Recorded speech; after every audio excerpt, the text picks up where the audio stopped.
17-563-616D. The parties are present. Counsel, your appearances for the record. Good morning. Kimberly Medina, bar number 14085, appearing for the plaintiff, Gary Brous, who's present to my right, and Cooney Clark, 9811. Good morning, Your Honor. Attorney Pete Gallen, bar number 4528, present with the defendant's Madeline. Correct. I have everybody have a seat. I have a parenting agreement signed by the parties from FMC. Counsel, are you prepared to sign off on that today? Yeah, Your Honor. yes, All right. Let me give that to you and have you sign off on that. I think that will resolve some of the issues, counsel. And I'm not sure if that's a full agreement or a partial agreement. Full agreement. I apologize, All right. Your Honor. Is there anything unique that I need to know about this case? It looks like they've been married since '01 and have 2 kids, Mr. Bellin. No, not really, Your Honor. All right. You think a half day is sufficient? I believe so. It's really just to come down to property and debts, mostly just debt. Okay. I don't anticipate any experts. We have a house. We're going to, I think, agree to sell it, so it'll be sold hopefully by the time we get to trial. And if it circumvents the court this morning, we were talking about the possibility of a senior settlement judge. The next senior date I have is 9/27, but the date that I'm going to give you for trial is in October. So, yeah, well, it might work out well for you. You'll have discovery done. You'll have some of the issues. If you want to take it, I'm happy to give it to you. We might as well Counsel? take both. yes, I would say set the dates now. Okay, so I'm going to give you 9/27 at 1:30, senior settlement conference date, 3rd floor. Under the new rules, you have to do briefs. You'll get them to our department, and we will get them to the senior judge. I'll set half-day ordinary course. I'll issue a case management order this afternoon electronically. Counsel, you'll have service of it electronically. Anything else I need to know today or anything I can help you with? Go to Ms. Medina first. For missing a settlement conference. Your Honor, you may be able to provide some guidance. We received a notice for a fee on the senior settlement, on the family mediation center. He had never received the notice of the first hearing, and he was inquiring as to the possible waiver of that fee. I don't know if you can. The waiver of his mediation fee? Yes, Your Honor. It was a no-show fee, but he never received notice of that first family mediation center appointment, and he was just, I don't know if you can give us some guidance on how he can resolve that with FMC. It's the second time I'm hearing this today, so news to me, okay? I will look into it, counsel. I'm not going to go, with my pitchfork and torch looking to reimburse people's fees, but I'm not clear on the process or the new process. So let me find out what the process is. You can certainly contact FMC on your own, and if he wasn't aware, the appointment, do what you got to do. Okay? And I just have 1 or 2 housekeeping matters. Uh-huh. The parties are still living together, so Okay. it may be a moot point at this time. But since we're not coming back till September or October, and if the house sells and the parties separate, can we go ahead and set child support based on the FDFs now? Do you have any objection, counsel? We have no problem with it starting when the parties separate. What's the agreement? It's a joint legal primary physical custody mom. Okay. Counsel, do you have any objection to that? It is primary to mom. Yes. Your Honor, my client indicated there's no objection to that. All right. Who's providing the health insurance? I am. All right. Okay, so counsel, the statutory calculation would be $884.86. That's 25%. Oh, I'm sorry. That's of mom's gross monthly income. Sorry. I have it about $14, $18 a month.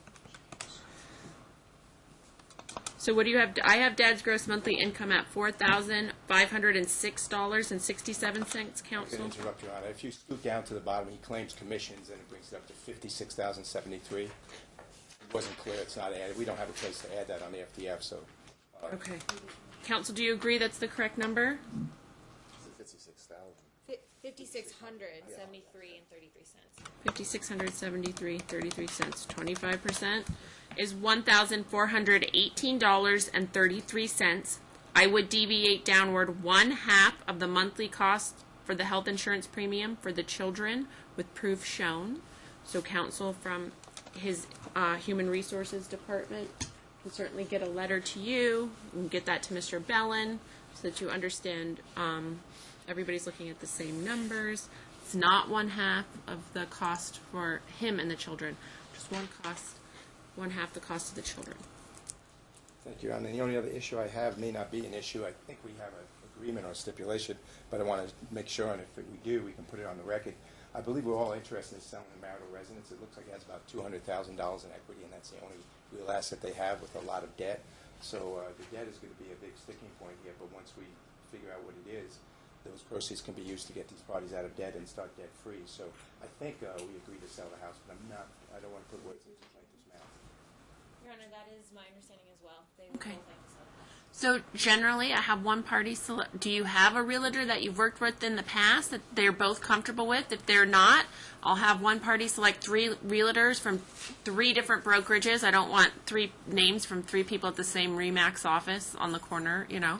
I believe in our brief, we had listed a realtor and then 2 companies. Let me just pull up So, if I don't want, I want. So, who would like to?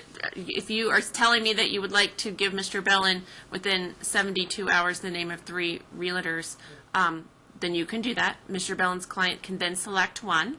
My order is that you work together in good faith to sign all the documents that are required for the listing of the home. If for some reason, so that you understand what my position would be in the future, that the real estate agent says your air conditioning unit is broken, it needs to be fixed before we list the property, that would probably certainly be my order, okay? So if there's things that the real estate agent thinks are mandatory fixes, and they are reasonable, then that's what we'll do. Anything else, Mr. Bellin? That's it from my end, Your Honor. Counsel, anything else I can do today? No, I don't believe so, Your Honor.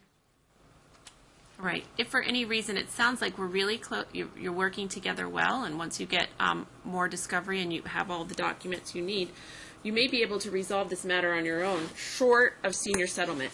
If that happens, counsel, I want you to jointly call my department and tell me. I treat those dates, I have them written down on a special piece of paper. I treat them like liquid gold. They are very valuable to me, so I don't want you to tell me the afternoon before, oh, we resolved it 3 weeks ago. Okay, so if you're close, let me know. Give up that date. I have a waiting list, and I'm happy to give it to somebody else. Anything else I can do? Good, Your Honor? So you'll get the case management order from me. Did I give you your dates already? Not for the Okay, trial, calendar but- call and Parenting agreement needs to be signed. I'll sign that. Do you have the parenting agreement for me, counsel? Okay. Is it possible to get a copy? We're going to give you each a copy when you leave today. Evidentiary hearing is Wednesday, October 31st at 1:30. Calendar call, October 25th at 10 a.m. All those dates work, counsel? Might as well check that far out. I don't think Halloween really creates any issues for me. I don't know. Dressed up. It was 10 a.m. October 31st. All right, wonderful. Thank you so much. Good luck. If you have a seat outside, we'll get you a copy of that signed parenting agreement.